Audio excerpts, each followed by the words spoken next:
मार्फत की दुनिया के मुअज़्ज़ज़ दोस्तों, मैं हूँ सईदा शहजादी और आप तमाम देखने और सुनने वालों को अस्सलामु अलैकुम। फिजाएं सुर्ख होती जा रही हैं। वो दिन बहुत जल्दी से करीब आ रहा है जिस दिन कायनात की हर चीज़, इंसान, हैवान, चरिंद परिंद और ना नज़र आने वाली मखलूक़ात ने बेहद गिरिया किया। वो दिन जिस दिन इरकाने इलाही मुनहदम हो गए।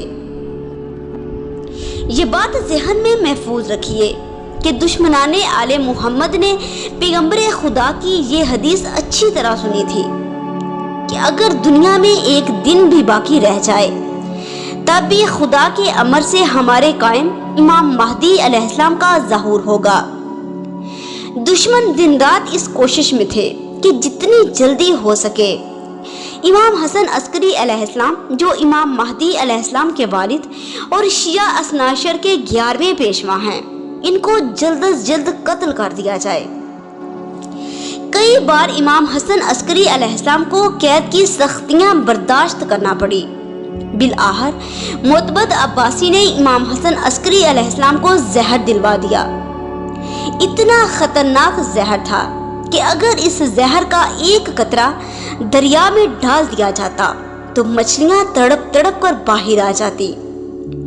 जब आपकी शहादत की खबर लोगों ने सुनी तो हर घर से रोने की आवाजें आ रही थी। हर दिल में इज़्तिराब की लहरें दौड़ने लगीं। पूरे सामरा में हलचल मच गई। हर तरफ से रोने और पीटने का शोर बुलंद हो गया। बाजारों में हड़ताल हो गई। सरमन राय 8 रबीउल अव्वल को क़यामत का नमूना था।